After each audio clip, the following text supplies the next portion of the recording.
Lo tienen ahí. Cuando uno entra a la iglesia, lo primero que hacen es le dan la bienvenida, dicen bienvenido a Templo Bautista y también le entregan en sus manos el boletín, ¿no?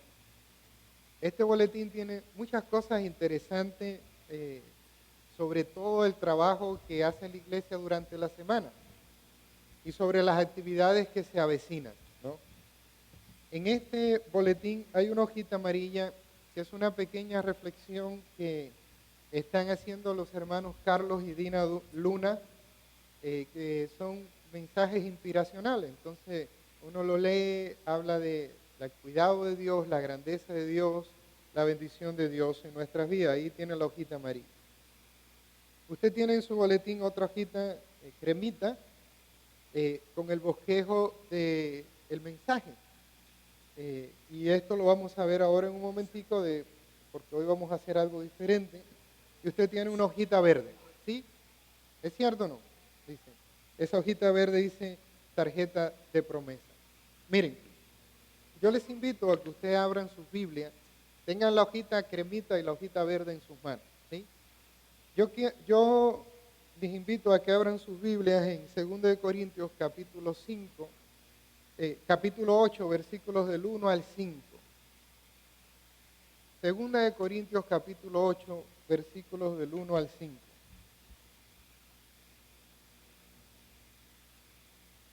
Segunda carta del apóstol Pablo a los Corintios, capítulo 8, versículos del 1 al 5, así dice la Biblia. Si usted tiene a alguien cerca que no tiene Biblia, comparta su Biblia con ellos, ¿sí? Comparta su Biblia para que juntos podamos leer lo que Dios nos dice en su palabra. Dice así: asimismo, hermano, os hacemos saber la gracia de Dios que se ha dado a las iglesias de Macedonia, que en grande prueba de tribulación, la abundancia de su gozo y su profunda pobreza abundaron en riquezas de su generosidad. Pues doy testimonio de que con agrado han dado conforme a sus fuerzas y aún más allá de sus fuerzas, pidiéndonos con mucho ruego que les concediésemos el privilegio de participar en este servicio para los santos. Y no como lo esperábamos, sino que asimismo se dieron primeramente al Señor y luego a nosotros por voluntad de Dios. Sí, vamos a orar. Padre, te damos gracias por esta palabra que vamos a compartir en esta mañana y pedimos tu bendición para ella, para nuestros corazones, para nuestras vidas. En el nombre de Jesús. Amén y amén.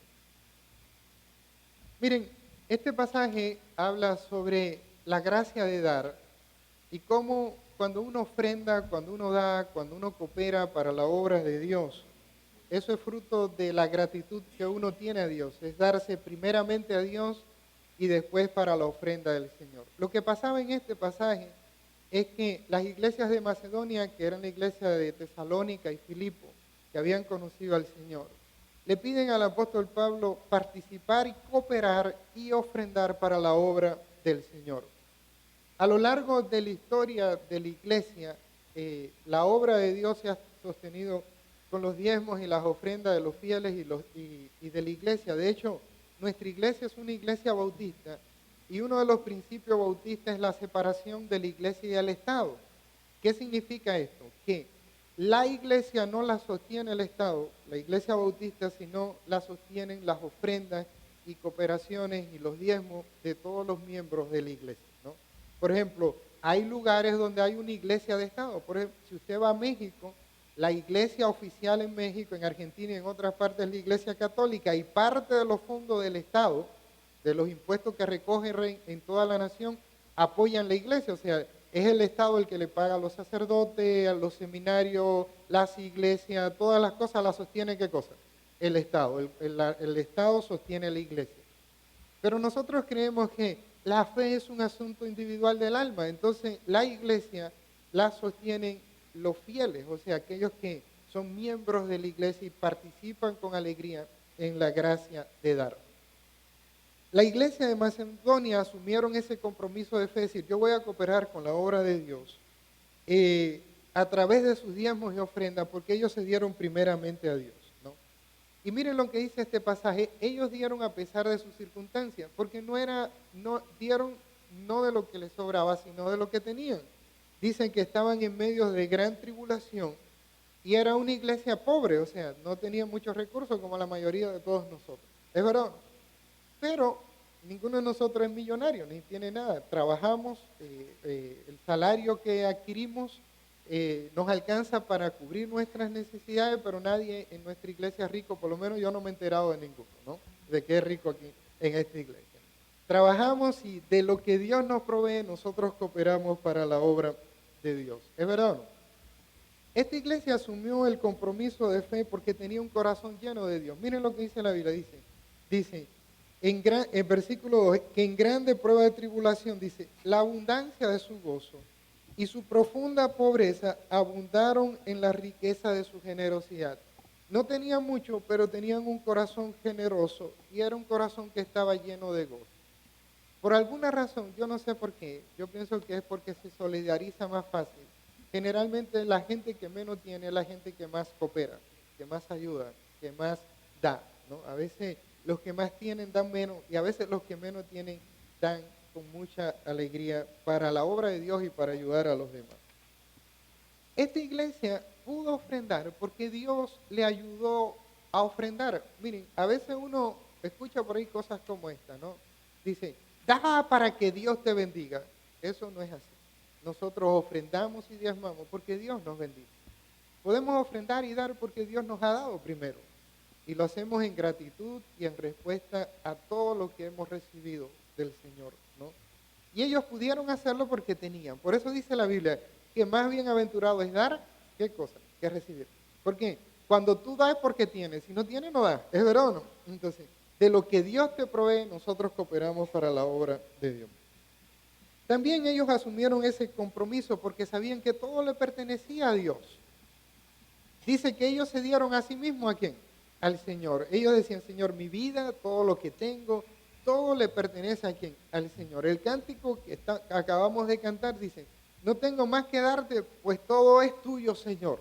¿Es cierto o no? Y decía, acéptame como una ofrenda de amor, como un sacrificio agradable en tu honor. O sea, ellos se dieron primeramente a Dios y después dijeron, danos el privilegio de participar en la gracia de dar. Es una bendición cooperar para la obra del Señor.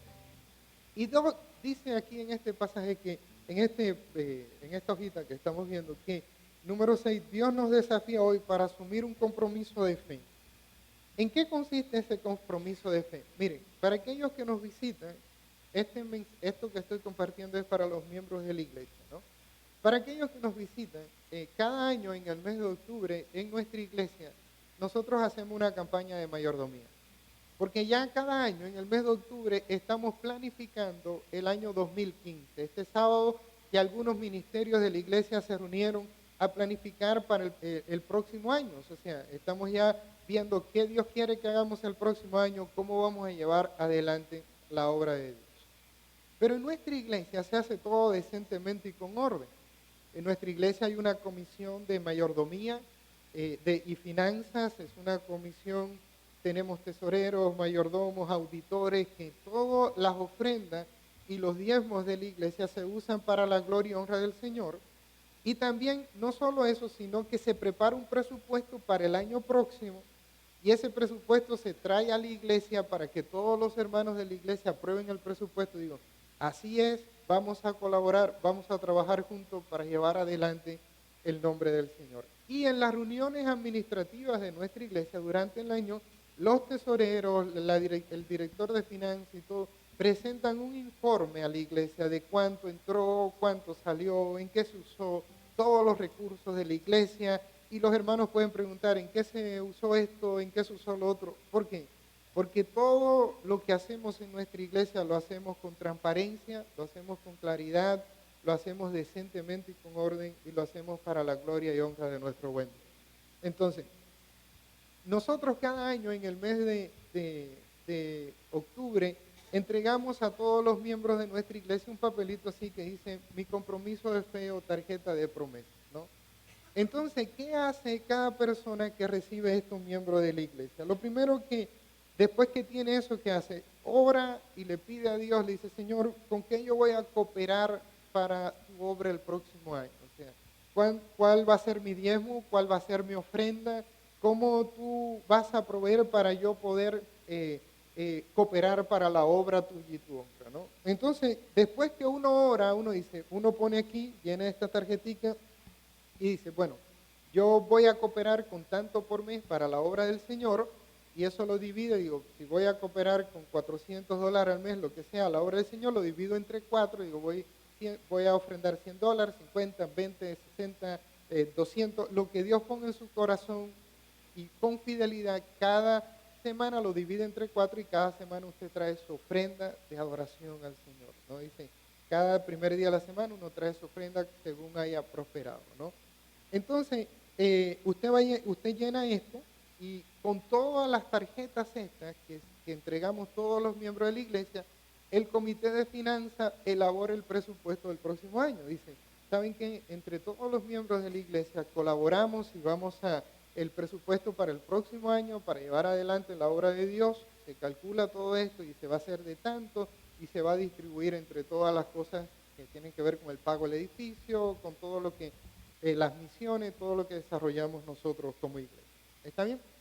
Entonces, esta tarjetita usted la va a llenar y la va a tener el domingo, el último domingo de este mes, el domingo 26, o el primer domingo del próximo mes, si no puede venir este domingo, ¿no? Y usted le entrega su tarjeta, le dice, Señor, confío en ti, y es un compromiso de fe por 2 razones. Primero, porque usted va a confiar cuando usted entrega su tarjeta, usted primero va a vivir el 2015, pues si se muere no puede cooperar en nada, ¿es verdad o no? Entonces, uno dice, Señor, gracias porque voy a vivir el 2015, voy a hacer mi compromiso. Ese es el primero, ¿no? Porque Dios le da la vida, pero no solamente que Dios te va a dar la vida, sino que Dios te va a proveer salud, te va a proveer el trabajo y los recursos suficientes para sostener a tu familia y para cooperar para la obra de Dios. O sea, uno está creyendo que es Dios el que va a sostener a quién, a uno, para sostener a mi familia y para poder cooperar en la obra de Dios. Y segunda cosa, es un compromiso de fe, hay que tener fe porque a ninguno de nosotros nos sobra el dinero. ¿Es verdad o no? ¿Hay alguien aquí que le sobra el dinero? A nadie nos sobra el dinero, ¿no? Nosotros trabajamos y pagamos todo lo que tenemos que pagar, no nos sobra el dinero, pero cuando damos nuestros diezmos y nuestras ofrendas de lo que Dios nos ha provisto, nosotros creemos que nada va a faltar en nuestra vida y que Dios nos va a bendecir con abundancia. Hay una promesa bíblica que dice, traed todos los diezmos al alfolí y hay alimento en mi casa, dice Jehová, y probadme ahora en esto, dice el Señor, si no abriré las ventanas de los cielos y derramaré sobre vosotros bendición hasta que sobreabunde. Uno está diciendo, de lo recibido de tu mano, Señor, yo voy a ofrendar, voy a dar mis ofrendas para tu obra, creyendo que eso que doy tú lo vas a multiplicar y que nunca va a faltar tu provisión y tu cuidado para mí y para mi familia. Y eso es un acto de fe. ¿Entendieron hasta aquí? Le compartimos esto y lleven su tarjeta, ustedes oran, al final de este último domingo del mes y el otro primer domingo de noviembre, usted la llena y oramos y pedimos al Señor que nos dé todos los recursos y toda la fuerza y todo lo que necesitamos para cooperar con la obra del Señor y llevar adelante todas las cosas lindas que Dios está haciendo en medio nuestro. Tú eres parte importante de esta obra y Dios te bendice para que tú seas de bendición. ¿Entendieron hasta ahí? ¿Hay alguna pregunta? ¿Sí? Ven, aquí en nuestra iglesia todo se hace muy transparente porque dice la Biblia que hay que hacerlo todo decentemente y con orden. ¿Es cierto? Decentemente y con orden. Hay un pasaje de la Biblia extraordinario que es para toda la iglesia, para todos los que nos visitan, para todo el pueblo del Señor. Agradecemos a Dios porque hoy tenemos muchas visitas en medio de nosotros y queremos que el Señor bendiga su vida por medio de su palabra. La palabra de Dios es lo que tenemos en la Biblia y nunca vuelve vacía. Cada domingo predicamos el mensaje de la palabra de Dios, que es de Dios, no es nuestro, y siempre produce un efecto positivo en nuestras vidas. En Lucas capítulo 12, versículo 32, hay un versículo bien chiquito que tiene una riqueza extraordinaria. Lucas capítulo 12, versículo 32 dice así. Lucas capítulo 12, versículo 32 dice así: no temáis manada pequeña, porque a vuestro Padre le ha placido daros el reino. No temáis manada pequeña, porque a vuestro Padre le ha placido daros el reino. Y voy a explicar este versículo de la palabra del Señor después que haya orado. Señor, te damos gracias por tu palabra, que es viva, que es eficaz, que es bendita en nuestras vidas. Y te rogamos que el mismo Espíritu que le inspiró nos ayude a entenderla y pueda bendecir el corazón de cada uno de los presentes. En el nombre de Jesús. Amén y amén. En el capítulo 12 de Lucas, Jesús ha venido enseñando, hablando. Comienza en este capítulo hablando de la levadura de los fariseos, que es la hipocresía. Y le dice, tengan cuidado de no ser unos hipócritas religiosos. Gente que dice que ama a Dios, pero sus acciones son diferentes a lo que dicen sus palabras. Después dice en el capítulo 12 que no debemos temer a los que matan el cuerpo, porque la vida no nos la pueden quitar, porque nuestra vida le pertenece a Dios. Más adelante afirma este pasaje que nosotros no debemos temer, porque nosotros valemos mucho más que los pájaros del campo. Y si Dios alimenta a los pájaros y cuida de ellos, ¿cómo no va a cuidar también de nuestras vidas? Al continuar leyendo este capítulo, y este capítulo 12 lleno de tanta enseñanza, encontramos una parábola de un hombre que trabajó y vivió para acumular riquezas. Y empezó a acumular riquezas y riqueza y riqueza. Y cuando ya tenía suficiente riqueza, dijo, alma mía, gózate, ya tengo todo lo que tenía, toda la riqueza del mundo. Dice la Biblia que tocaron a su puerta esa noche y dijeron, necio, esta noche vienen a pedir tu alma, y lo que has provisto, ¿para quién será? También termina y sigue este pasaje, el capítulo 12, hablando del afán y la ansiedad, diciendo, mas buscad primeramente el reino de Dios y su justicia, y todas las demás cosas serán añadidas. Por tanto, no se preocupen, no se afanen, porque Dios tiene cuidado de nosotros.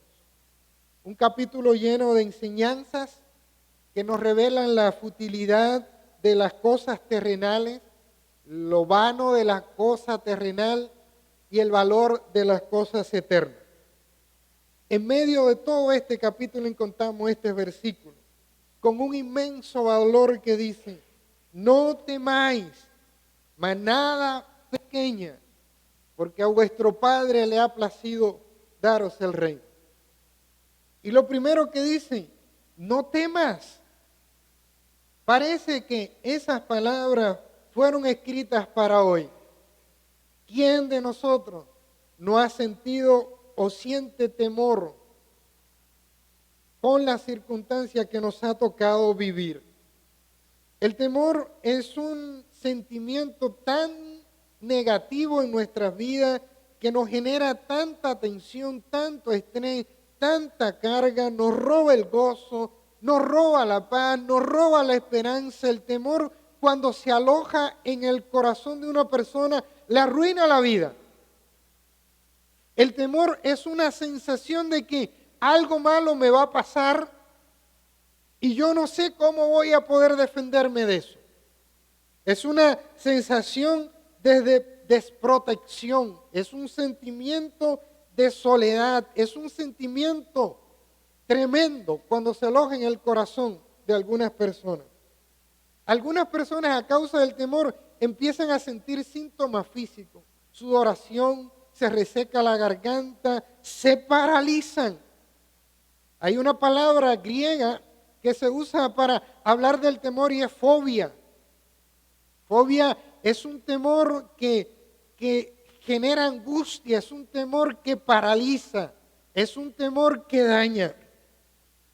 Desde la caída, desde que el ser humano se alejó de Dios, ha experimentado todo tipo de temor. tenemos temor a la muerte, le tienen temor a la muerte, al peligro, a la enfermedad, al perder seres queridos, temor a la violencia, temor a la guerra, temor a la altura, temor al encierro, temor a situaciones económicas difíciles, temor al presente, temor al futuro, temor hasta uno mismo, y usted pudiera añadir a esa lista sus propios temores. Sus propios temores.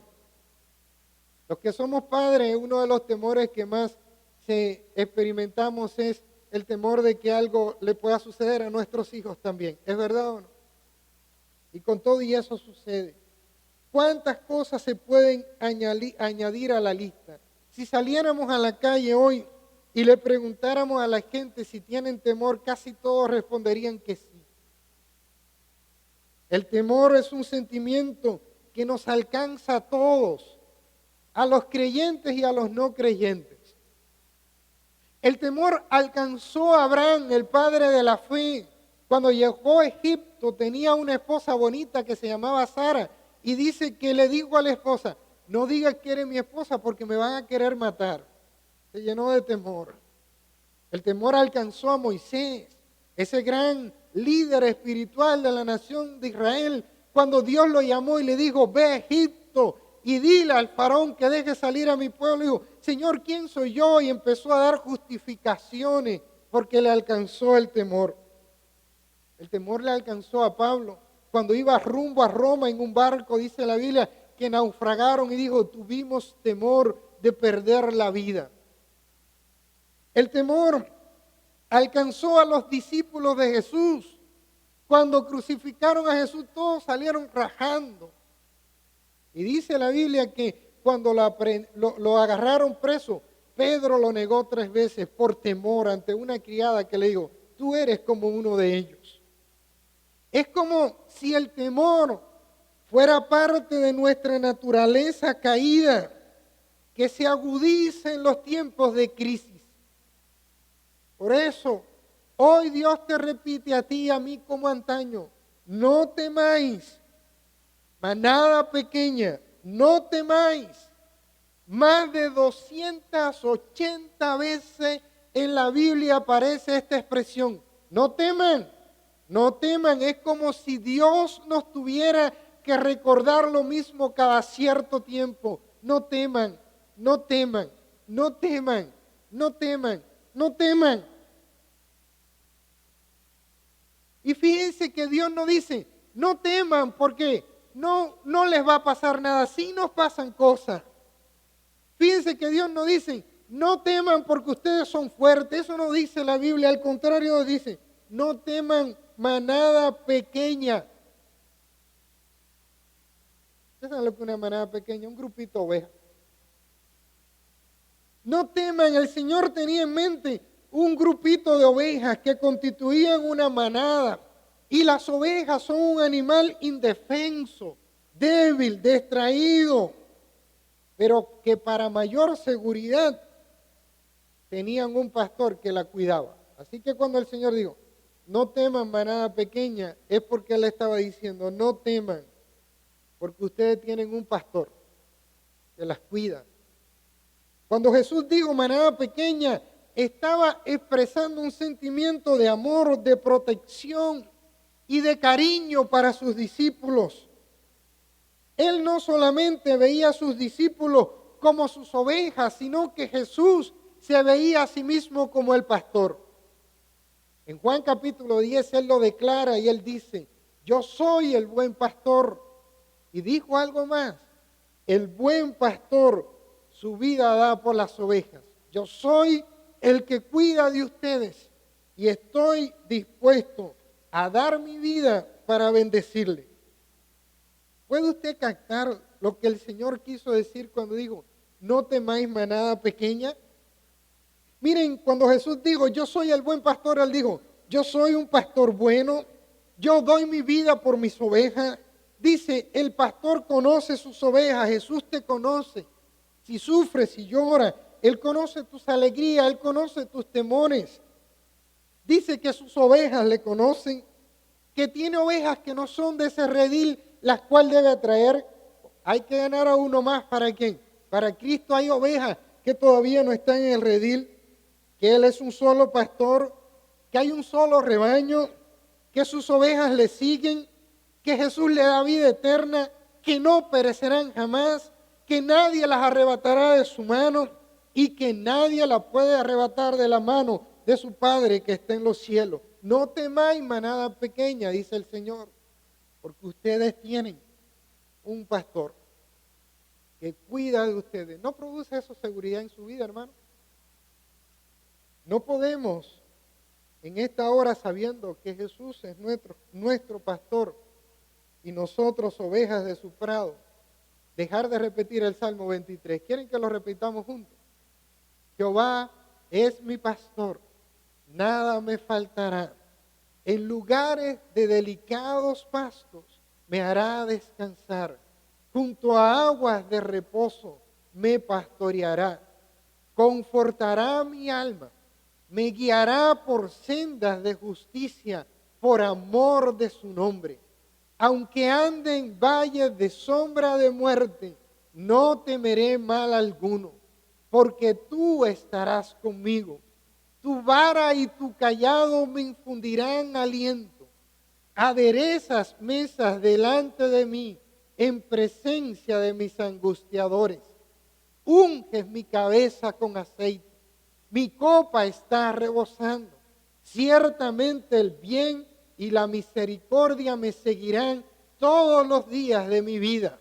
Y en la casa de Jehová moraré por largos días. Bendito sea el nombre del Señor. No temáis, manada pequeña, porque tienen un pastor.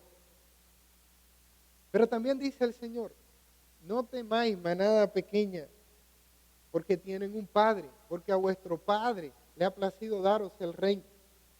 Dice la Biblia en Romanos 8:15, no habéis recibido el espíritu de esclavitud, estar otra vez en temor, sino que habéis recibido el espíritu de adopción por el cual clamamos, Abba, Padre. Dice Pablo, no han recibido el espíritu de esclavitud que los atemoriza, sino que hemos sido adoptados como hijos de Dios para dejar fuera el temor y clamar, tenemos un Padre en los cielos que guarda de nosotros, que es nuestro pastor, que bendice nuestras vidas. Tenemos un Dios que es nuestro Padre, bendito sea su nombre. Los que han tenido la dicha de tener a su padre y criarse con él, lamentablemente no todas las personas han tenido esa dicha. Pueden entender lo que significa la seguridad de estar al lado de su padre, o lo que significa el abrazo de papá. La sola presencia del padre en el hogar le da seguridad a sus hijos. Por eso se dan cuenta, hermano, por qué Dios no quiere el divorcio y que la familia se desintegre. Porque tanto papá como mamá son importantes en la vida de sus hijos. Y la figura del padre en el hogar es una figura que genera protección para toda la familia. Porque el padre protege. No hay cosa que trae mayor seguridad para nosotros el saber que Dios está con nosotros y que Él es nuestro Padre. Un Padre que está con nosotros a pesar de cualquier circunstancia. El salmista dijo, aunque mi madre y mi padre me dejaren, con todo Dios me recogerá. Él nunca me abandona. Él nunca me deja de lado. Él nunca me da la espalda. Mi Padre que está en los cielos nunca se borra. Él siempre está presente. Él es un Padre bueno. Él guarda mi vida. Él me protege con su amor. Nada me puede separar del amor de mi Padre. En un capítulo anterior, en el Evangelio de Lucas, en el capítulo 11, el Señor estaba enseñando a orar a sus discípulos y le dijo, cuando ustedes oren y se comuniquen con Dios, díganle, Padre nuestro que estás en los cielos. Llamen a Dios su Padre, porque Él cuida de ustedes.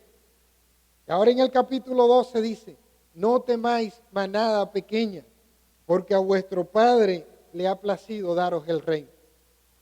Miren si el saber que Dios es nuestro Padre produce tanta seguridad que Jesús le dijo a sus discípulos, mi Padre es mayor que todos y nadie puede arrebatar a mis ovejas de la mano de mi Padre.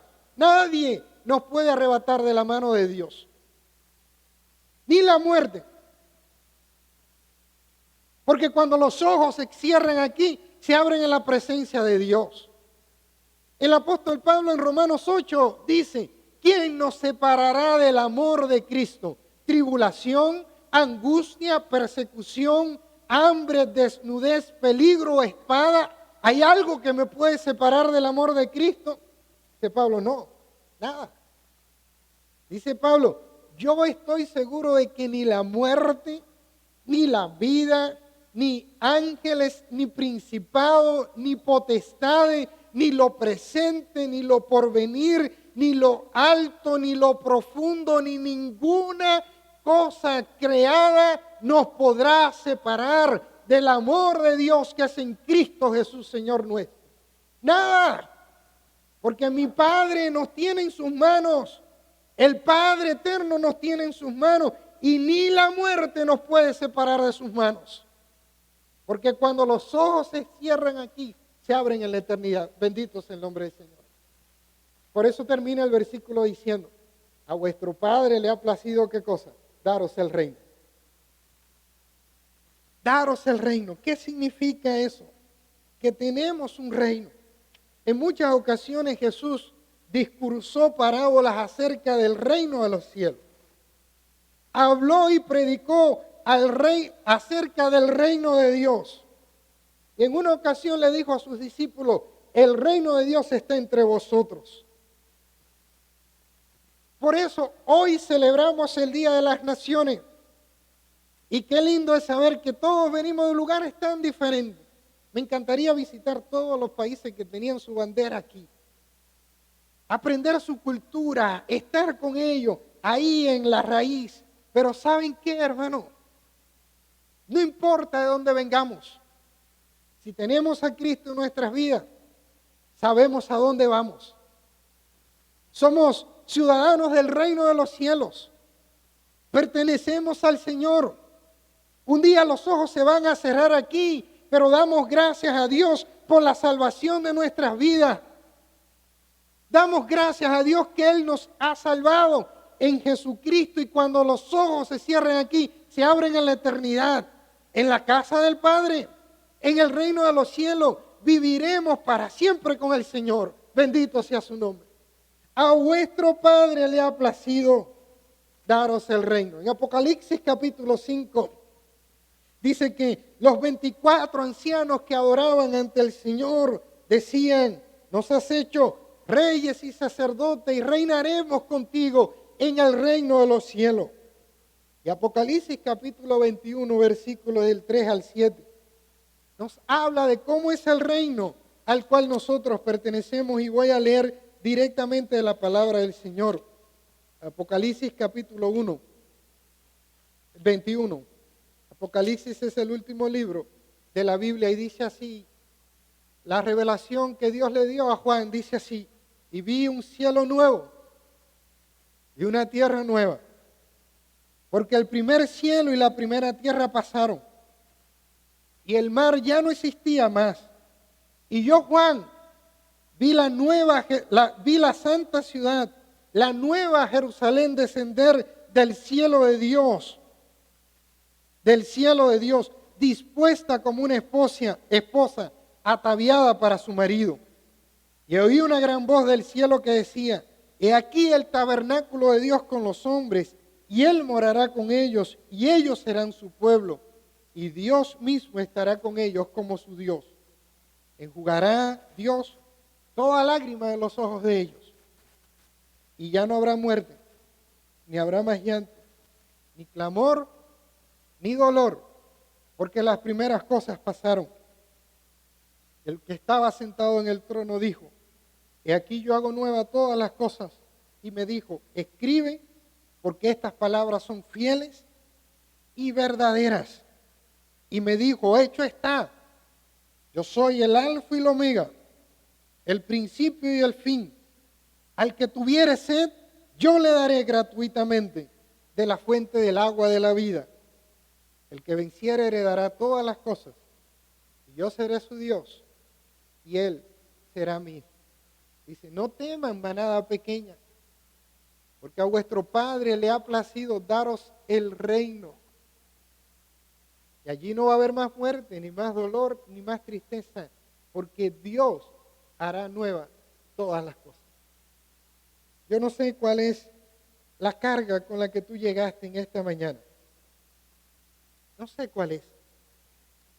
Pero con toda seguridad te puedo decir que Dios te está diciendo a ti en esta mañana, no temáis, manada pequeña, porque tú tienes un pastor que cuida de ti, porque tú tienes un padre que te protege, porque tú tienes un reino al cual pertenecer. No temáis, manada pequeña, porque a vuestro Padre le ha placido daros el reino. Cuando uno escucha esa voz de Dios diciendo, no temas, uno puede cantar como cantaba el himnólogo cuando dijo, Jesús, tú has prometido a todo aquel que va siguiendo tus pisadas, que al cielo llegará.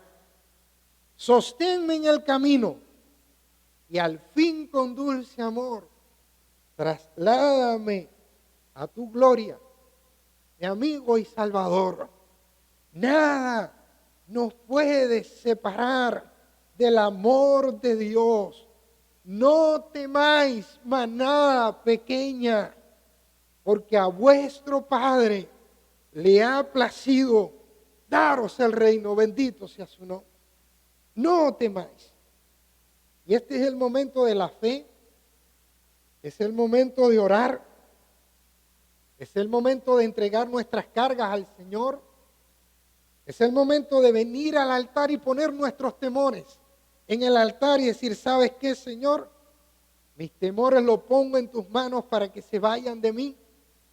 Quiero vivir para ti, quiero honrarte a ti, quiero darte gloria y honra a ti. Yo invito al equipo de oración que vienen a cantar en este momento. Quiero invitar a toda la iglesia, todo el que quiera, venir aquí al altar a orar.